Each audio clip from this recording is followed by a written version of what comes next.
வரும் 17ஆம் தேதி தமிழகத்தில் 4 மாவட்டங்களுக்கு ஆரஞ்சு அலர்ட் விடுக்கப்பட்டுள்ளது. அதன்படி நாகை, திருவாரூர், கடலூர், மயிலாடுதுறை மாவட்டங்களின் ஒரு சில இடங்களில் கன முதல் மிக கனமழை வரை பெய்யும் என வானிலை ஆய்வு மையம் தெரிவித்துள்ளது. அன்றைய தினம் தஞ்சை, அரியலூர், பெரம்பலூர், புதுக்கோட்டை, திருச்சி, கள்ளக்குறிச்சி, விழுப்புரம், செங்கல்பட்டு மற்றும் புதுச்சேரியிலும் கனமழைக்கு வாய்ப்பிருப்பதாக தெரிவிக்கப்பட்டுள்ளது.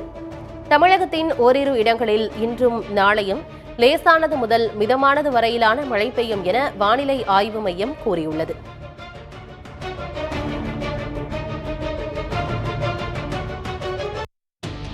வெள்ளப்பெருக்கால் பெரம்பலூர் மாவட்டம் குன்னம் அருகே சின்னாற்று தரைப்பாலம் உடைந்தது. கீழப்பெரம்பலூர் கிராமத்திலிருந்து செந்துறை செல்லும் வழியில் இருக்கும் இப்பாலம் உடைந்ததால் 10க்கும் மேற்பட்ட கிராமங்களுக்கு போக்குவரத்து துண்டிக்கப்பட்டுள்ளது. நெடுஞ்சாலைத்துறை சார்பில் எச்சரிக்கை பதாகைகள் வைத்திருக்கும் நிலையிலும் ஆபத்தை உணராமல் இருசக்கர வாகனங்களிலும் நடந்தும் பலர் ஆற்றை கடந்து வருகின்றனர். இதேபோல விசுவக்குடி நீர்த்தேக்கம், அரும்பாவூர் பெரியசாமி கோவில் ஏரி, தொண்டமாந்துறை ஏரிகளில் கரை புரளும் வெள்ளத்தை காண மக்கள் குவிந்து வருகின்றனர். அசம்பாவிதங்கள் ஏற்படும் முன்பு ஏரிக்கரைகளுக்கு செல்ல தற்காலிக தடை விதிக்க வேண்டும் என மாவட்ட நிர்வாகத்திற்கு சமூக ஆர்வலர்கள் கோரிக்கை விடுக்கின்றனர்.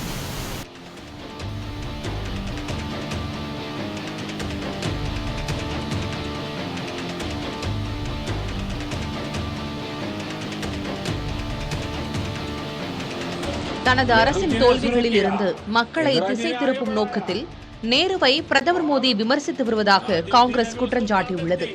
செய்தியாளர்களிடம் பேசிய காங்கிரஸ் பொதுச் செயலாளர் ஜெயராம் ரமேஷ், நாட்டில் நிலவும் பல்வேறு முக்கிய பிரச்சினைகள் குறித்து பிரதமர் மோடி வாய் திறக்காமல் மௌனம் காத்து வருவதாக விமர்சித்துள்ளார். மக்கள் பிரச்சினைகள் குறித்து பேசாமல் இருக்கும் மோடி முன்னாள் பிரதமர் ஜவஹர்லால் நேரு குறித்து மட்டும் தொடர்ந்து அவதூறாக பேசி வருவதாக ஜெயராம் ரமேஷ் குற்றம் சாட்டியுள்ளார். தனது அரசின் தோல்விகளிலிருந்து நாட்டு மக்களை திசை திருப்ப வேண்டும் என்ற நோக்கத்தில் நேரு குறித்து பிரதமர் மோடி பேசி வருவதாகவும், மோடியின் ஆட்சி காலத்திற்கு முன்பு இந்தியா புரிந்த சாதனைகளை ஏற்க முடியாமல் பிரதமர் மோடி அவதூறுகளை பரப்புவதாகவும் விமர்சித்திருக்கிறார். பார்டர் கவாஸ்கர் டெஸ்ட் தொடரின் 3வது போட்டியின் 2ஆம் நாள் ஆட்ட நேர முடிவில் ஆஸ்திரேலியா 405 ரன்கள் குவித்து வலுவான நிலையில் உள்ளது. பிரிஸ்பேன் மைதானத்தில் நடைபெற்று வரும் போட்டியின் முதல் நாளில் மழை காரணமாக 13 ஓவர்கள் மட்டுமே வீசப்பட்டது. ஆஸ்திரேலியா 28 ரன்கள் எடுத்திருந்தது. 2வது நாள் தொடக்கத்திலேயே பும்ராவின் வேகத்தில் தொடக்க வீரர்கள் பெவிலியன் திரும்ப லபுஷேன் 12 ரன்களில் ஆட்டமிழந்தார். ஆனால் ஸ்டீவன் ஸ்மித் நிதானமாக விளையாடி 101 ரன்களும், டிராவிஸ் ஹெட் அதிரடியாக விளையாடி 152 ரன்களும் விளாசினர். அதன் பின்னர் வந்த மார்ஷ், கமின்ஸ் சொற்ப ரன்களில் ஆட்டமிழக்க 2ஆம் நாள் ஆட்ட நேர முடிவில் 7 விக்கெட்டுகள் இழப்பிற்கு 405 ரன்களை ஆஸ்திரேலியா குவித்துள்ளது. அலெக்ஸ் ஜேரே 45 ரன்களுடனும், மிச்சல் ஸ்டார்க் 7 ரன்களுடனும் களத்தில் உள்ளனர். இந்திய தரப்பில் பும்ரா 5 விக்கெட்டுகளை வீழ்த்தினார்.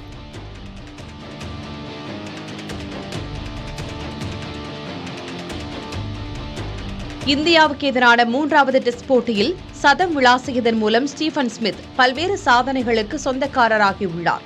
33வது டெஸ்ட் சதத்தை பதிவு செய்துள்ள ஸ்மித் ஆஸ்திரேலிய அணிக்காக அதிக சதம் விளாசியவர்கள் பட்டியலில் ஸ்டீவ் வாக் சாதனையை தாண்டியுள்ளார். இந்திய அணிக்கு எதிராக அதிக டெஸ்ட் சதங்கள் விளாசியவர்கள் பட்டியலில் 10 சதங்கள் விளாசி ஜோ ரூட்டுடன் முதலிடத்தை ஸ்மித் பகிர்ந்திருக்கிறார். இதேபோல் ஒரே மைதானத்தில் டக் அவுட் ஆகி அடுத்த போட்டியில் சதம் விளாசிய வீரர்கள் பட்டியலில் டிராவிஸ் ஹெட் இணைந்திருக்கிறார். அதுவும் இருமுறை அடுத்தடுத்து டக் அவுட் ஆகி சதம் விளாசிய முதல் வீரர் என்ற பெருமையையும் ஹெட் பெற்றுள்ளார். ஆஸ்திரேலியாவிற்கு எதிரான 3வது டெஸ்ட் போட்டியில் களமிறங்கியது மூலம் விராட் கோலி சாதனை பட்டியலில் இடம் பிடித்துள்ளார். இந்தியா ஆஸ்திரேலியா இடையேயான 3வது டெஸ்ட் போட்டி ஆஸ்திரேலியாவிற்கு எதிராக விராட் கோலி விளையாடும் 100வது சர்வதேச போட்டியாக அமைந்துள்ளது. இதன் மூலம் ஆஸ்திரேலியாவிற்கு எதிராக 100 போட்டிகளில் விளையாடிய 2வது வீரர் என்ற பெருமை அவருக்கு கிடைத்துள்ளது. விராட் கோலியை தவிர சச்சின் டெண்டுல்கர் மட்டுமே ஆஸ்திரேலியாவிற்கு எதிராக 100க்கும் மேற்பட்ட போட்டிகளில் விளையாடியிருக்கிறார். இடைநீக்கம் செய்யப்பட்டுள்ள ஆதவ் அர்ஜுனா விடுதலை சிறுத்தைகள் கட்சி குறித்து கருத்து கூறுவதை தவறு என அக்கட்சியின் தலைவர் திருமாவளவன் தெரிவித்துள்ளார். திருச்சி விமான நிலையத்தில் செய்தியாளர்களிடம் பேசிய அவர், இடைநீக்கம் செய்யப்பட்டுள்ள நிலையிலும் ஆதவ் அர்ஜுனா தொடர்ந்து கருத்து தெரிவித்து வருவதால் அவருக்கு ஏதோ மறைமுக செயல் திட்டம் இருப்பதாக சந்தேகம் தெரிவித்தார். இடைநீக்கம் என்பது வெறும் கண் துடைப்பு அல்ல என்றும் கட்சி விதிகளின்படி ஆதவ் அர்ஜுனா இடைநீக்கம் செய்யப்பட்டுள்ளார் என்றும் திருமாவளவன் விளக்கம் அளித்தார். இடைநீக்கம் செய்யப்பட்டிருக்கிற சூழலில் இதுபோன்ற மறுபடியும் கான்ட்ரவர்ஷியலான கருத்தை சொல்லுவது என்பதே தவறு. அப்படி சொல்லக்கூடாது. அவர் மறுபடியும் இந்த கட்சியில் தொடர்ந்து இயங்கணும் அப்படின்னு அவர் நினைச்சிருந்தாருன்னா 6 மாதத்துக்கு அவர் அமைதியாக இருந்திருப்பார். ஆனால் மறுபடியும் அவர் முரண்பாடான கருத்துக்களை சொல்லுவது ஏதோ ஒரு செயல் திட்டம் அவருக்கு இருக்கிறது என்பதை நம்மால் உணர முடிகிறது. இடைநீக்கம் என்பது வெறும் கண்துடைப்பா? இல்லை, அப்படி கிடையாது. ஒரு ப்ரொசீஜர், ஒரு கட்சியில் ஒரு ப்ரொசீஜர். அப்புறம் எடுத்தெடுப்புலேயே ஒருத்தரை தூக்கி எறிய முடியாதுல்ல. எப்போவுமே பின்பற்றக்கூடிய எங்கள் கட்சி, ஒவ்வொரு கட்சிக்கும் ஒவ்வொரு முறை இருக்குது, ஒவ்வொரு தலைவருக்கும் ஒரு அணுகுமுறை இருக்குது. எங்கள் கட்சியில் நாங்கள் தலித் அல்லாதவர்கள் மீது நடவடிக்கை எடுக்கும்போது ரொம்ப நிதானமாக தான் நடவடிக்கை எடுப்போம். சென்னை மழைநீர் வடிகால் பணிகளை திமுக அரசு முறையாக மேற்கொள்ளவில்லை என நாம் தமிழர் கட்சியின் தலைமை ஒருங்கிணைப்பாளர் சீமான் குற்றம் சாட்டியுள்ளார். வளசரவாக்கத்தில் செய்தியாளர்களிடம் பேசிய அவர் இவ்வாறு தெரிவித்தார். வெள்ளத்துல மேந்தானா வீடு இடிஞ்சிருச்சா ஒரு 5000 கொடுத்து விடு, ஒரு 6000 கொடுத்து விடு, ஒரு 2000 கொடுத்து விடு, 1000 கொடுத்து விடு. இதெல்லாம் ஒரு ஆட்சி முறை, இதெல்லாம் ஒரு அணுகுமுறை, இதெல்லாம் ஒரு தீர்வு முறையா? 2500 கோடிக்கு செஞ்சிடலான்ற அதிகாரிகளே சொல்றாங்க 2500 கோடி கொடுங்க. மக்களை பேரன்பு கொண்டு காதலிக்கணும். இதெல்லாம் ஒரு சாதாரண அடிப்படை கட்டமைப்பு. இது ஒரு அடிப்படை. இதை விட்டுட்டு நான் மழைநீர் கழிவுநீர் வழிந்து ஓட காவாவட்ட துப்புல நீ எதுக்கு மெட்ரோ போடுற? நான் கேட்டேன் உன்ட்ட மெட்ரோ. கீழே தண்ணி ஓட போடுறானா, நீர் ஓட காவாவட்டியான கார் ஓட ட்ரெயின் ஓட போட்டுக்கிட்டு இருக்கேன்னா என்னது இது? என்னது சொல்லுங்க? மெட்ரோல பயணம் செய்யற மக்களின் விழுக்காடு எவ்வளவு இருக்கும் நீங்க சொல்லுங்க.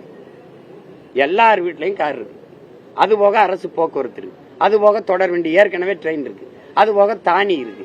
இப்ப அதுவும் இல்லாம மோட்டர் பைக்கிலே ஆட்டோ மாதிரி போய் இறக்கி விடுறது எல்லாம் வந்துட்டு. இப்ப இந்த மெட்ரோல எத்தனை பேர் போறான்? இதுவரை 62,000 கோடி ஒதுக்கிருக்கேங்கிறீங்க. 2500 கோடிக்கு இந்த தண்ணி ஓடி போய் ஒரு விடுப்பா அப்படின்னா இந்த மாதிரி ஆட்சியை எங்க பாத்திருக்கீங்களா தங்கச்சி? மக்கள் குடியிருக்கிறதுக்கு ஏதாவது ஏரி குளங்களை ஆக்கிரமிச்சா ஆக்கிரமிப்பு இடிக்கிற நீ பள்ளிக்கரணை ஏரிய குப்பையை கொட்டி ஆக்கிரமிச்சிருக்கிய. உன்னை என்ன வச்சு இடிக்கலாம்? புல்டோசர் வச்சு இடிக்கலாமா?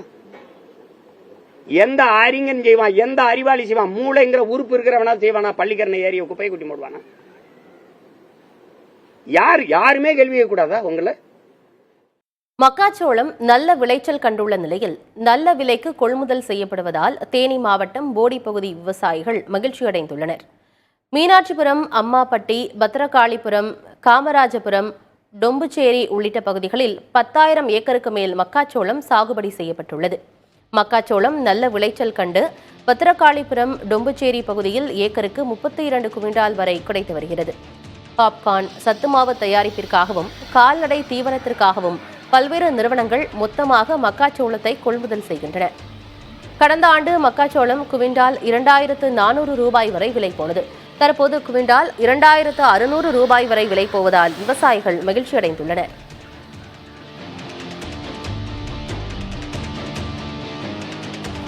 கடல் சீற்றம் குறைவாக இருப்பதால் திருச்செந்தூர் சுப்பிரமணிய சுவாமி கோயில் கடற்கரையில் பக்தர்கள் பாதுகாப்பாக குளிக்க அனுமதி அளிக்கப்பட்டது. கடற்கரை பகுதியில் காவல்துறையினர் மற்றும் கடற்கரை பணியாளர்கள் பாதுகாப்பு பணியில் ஈடுபட்டனர். கோயில் நிர்வாகம் சார்பில் ஒலிபெருக்கி வாயிலாக பக்தர்களுக்கு விழிப்புணர்வு ஏற்படுத்தப்பட்டது. திருச்செந்தூர் கோயிலுக்கு பக்தர்கள் இன்று வர வேண்டாம் என்று மாவட்ட நிர்வாகம் ஏற்கனவே அறிவுறுத்தியிருந்ததால் பக்தர்களின் வருகை மிகவும் குறைவாக காணப்பட்டது.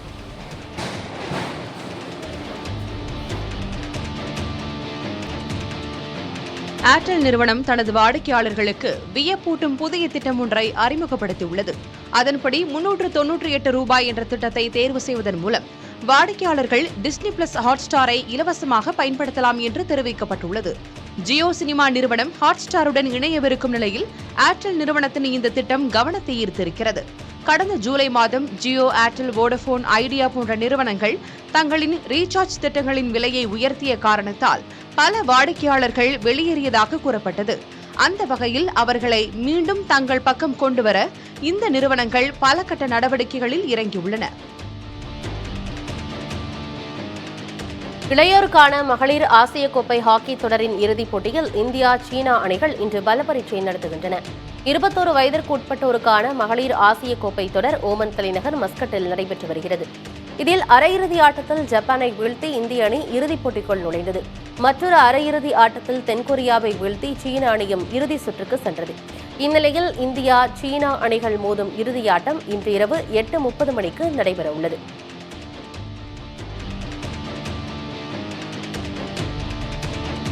நடிகர் சிவகார்த்திகேயனின் 25வது படத்தின் முதற்கட்ட படப்பிடிப்பு சென்னையில் தொடங்கியுள்ளது. இந்த படத்தை புறநானூறு என்ற தலைப்பில் இயக்குநர் சுதா கொங்கரா இயக்கி வருகிறார். இந்த படம் ஹிந்தி திணிப்பு தொடர்பான கதைக்களம் கொண்டதாக கூறப்படுகிறது. மேலும் படத்தில் வில்லனாக ஜெயம் ரவி நடிக்க உள்ளார். ஜிவி பிரகாஷ் இசையமைக்கும் இந்த படத்தில் ஸ்ரீலீலா மற்றும் அதர்வா முக்கிய கதாபாத்திரங்களில் நடிக்கின்றனர். மேலும் இந்த படம் 150 கோடி ரூபாய் பட்ஜெட்டில் உருவாக உள்ளதாக கூறப்படுகிறது.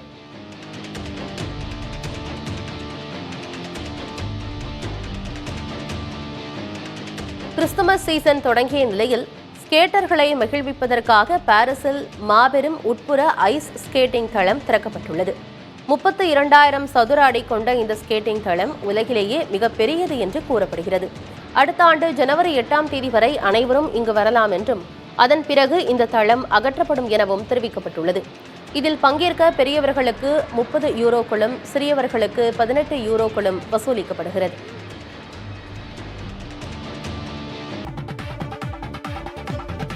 தூத்துக்குடி மாவட்டம் புன்னக்காயலில் 2வது நாளாக வீடுகளை வெள்ளம் சூழ்ந்திருப்பதால் மக்கள் பரிதவித்து வருகின்றனர். தொடர் மழை காரணமாக தாமிரபரணியில் கடும் வெள்ளப்பெருக்கு ஏற்பட்ட நிலையில் அந்த ஆறு கடலில் சங்கமிக்கும் இடமான புன்னக்காயல் தனி தீவாக மாறியது. வீடுகளுக்குள் வெள்ளம் புகுந்ததால் பெரும்பாலானோர் தங்களது உடைமைகளை எடுத்துக்கொண்டு குடும்பத்துடன் ஊரை விட்டு வெளியேறினர். இந்த நிலையில் 2வது நாளாக வெள்ளம் வடியாமல் நிற்பதால் மக்களின் இயல்பு வாழ்க்கை வெகுவாக பாதிக்கப்பட்டுள்ளது.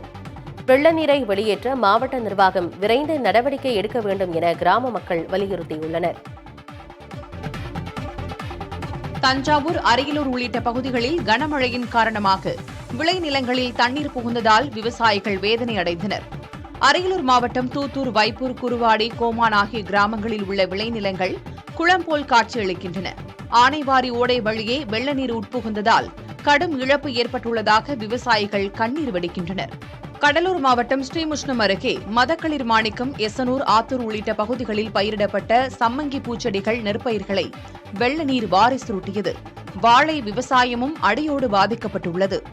தஞ்சை மாவட்டம் ஒரத்தநாடு அருகே செண்பகபுரம், சடையார் கோவில், தொண்டாத்தோப்பு உள்ளிட்ட பகுதிகளில் 1000 ஏக்கருக்கு மேலான சம்பா பயிர்கள் நீரில் மூழ்கின. செண்பகபுரம் வடிகாலை தூர்வாராததே இதற்கு காரணம் என விவசாயிகள் கூறுகின்றனர். நான் ஒரு 5 ஏக்கர் விவசாயம் பண்ணியிருக்கேன். இப்போ 80% பாதிச்சிருச்சு. ஏக்கருக்கு பார்த்தீங்கன்னா 40,000 50,000 செலவு பண்ணியிருக்காங்க எல்லாருமே. இது மீண்டு வர்றதுக்கு ரொம்ப கஷ்டம். வடிகால் வெட்டாதான் தான் மெயின் காரணம். வடிகால் வெட்டினா இந்த தண்ணி ஏறும், 2 நாளில் வடிஞ்சிரும். நீலகிரி மாவட்டம் கூடலூரிலும் வயல்களில் தண்ணீர் தேங்கி இருப்பதால் நெல் அறுவடை பணிகள் பாதிக்கப்பட்டுள்ளன. நெல்லை தாமிரபரணி ஆற்றில் கடந்த 3 தினங்களாக ஏற்பட்ட வெள்ளப்பெருக்கால் முற்றிலும் மூழ்கியிருந்த குறுக்குத்துறை முருகன் கோயில் இன்று நீர்வரத்து குறைந்ததால் வெளியே தெரிகிறது. வெள்ளம் ஏற்படும் முன்பாக கோவிலின் உற்சவர் சிலை அருகில் இருக்கும் மேல கோவிலுக்கு கொண்டு சென்று வைக்கப்பட்டு பூஜை நடைபெற்று வருகிறது. இயல்பு நிலைக்கு திரும்பி வருவதால் மக்கள் தாமிரபரணி ஆற்றில் நீராடத் தொடங்கினாலும் கோவிலுக்கு செல்லும் வழி முழுவதும் மழைநீர் சூழ்ந்துள்ளதால் நீர்வரத்து முற்றிலுமாக குறைந்து கோவில் சீரமைக்கப்பட்ட பிறகுதான் பக்தர்கள் அனுமதிக்கப்பட உள்ளதாக கோவில் நிர்வாகம் தெரிவித்துள்ளது.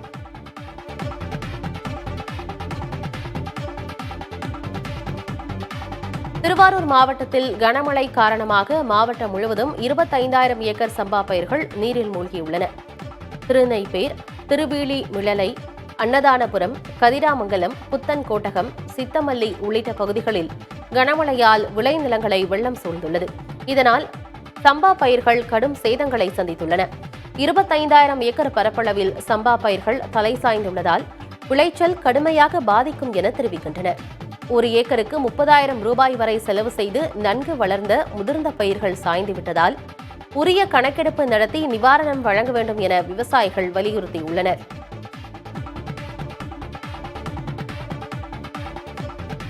இது பாருங்க, 6 நாளாக தண்ணி உள்ள கிடக்கு, எல்லாமே அழுகி போச்சு. 15மா கொஞ்சம் இல்லை, 5 ஏக்கர் 5 ஏக்கர் அழுகி கிடக்குது. இதை போய் நிவாரணமும் கொடுக்குறாங்கல்ல. நிவாரணம் கேட்டாக்கா இந்த ஏரியா பாதிக்கலைன்றாங்க. அப்போ இந்த பாதிச்சிருக்குல்ல, பாதிப்பு உள்ளத்தை கணக்கெடுங்க. கணக்கெடுத்து ஒரு வாட்டி கணக்கெடுங்க, அடுத்த வாட்டி ஆய்வு நடத்துங்க. யார் உண்மையிலே பாதிக்கப்பட்டாங்களுங்க அவங்களுக்கு நிவாரணத்தை கொடுங்க, இன்சூரன்ஸை கொடுங்க. தயவு செய்து முதல்வர் ஐயாவுக்கு பெரிய கும்பிடு. கேரள மாநிலம் புனலூர் அருகே உள்ள கிருஷ்ணன் கோயிலில் வைக்கப்பட்டுள்ள திருவாபரண பெட்டிகளை பக்தர்கள் தரிசனம் செய்து வருகின்றனர். அச்சன் கோயிலில் 10 நாட்கள் மண்டல பூஜை தொடங்க உள்ள நிலையில் அதற்கான கிருஷ்ணன் கோயிலிலிருந்து ஆபரண பெட்டிகள் எடுத்துச் செல்லப்பட உள்ளன. அச்சன் கோயிலுக்கு செல்வதற்கு முன்பு புனலூர் கிருஷ்ணன் கோயிலில் வைக்கப்பட்டுள்ள ஆபரண பெட்டிகளை பக்தர்கள் தரிசனம் செய்தனர். ஐயப்பனின் தங்க அங்கியையும் கருப்புசாமியின் வெள்ளி அங்கியையும் பக்தர்கள் தரிசனம் செய்தனர். அச்சன் கோயிலுக்கு செல்வதற்கு முன்பு தமிழக பக்தர்கள் தரிசனம் செய்வதற்காக தென்காசி கோவில் வாசலிலும் செங்கோட்டையில் 2 இடங்களிலும் திருவாபரண பெட்டிகள் வைக்கப்பட உள்ளன.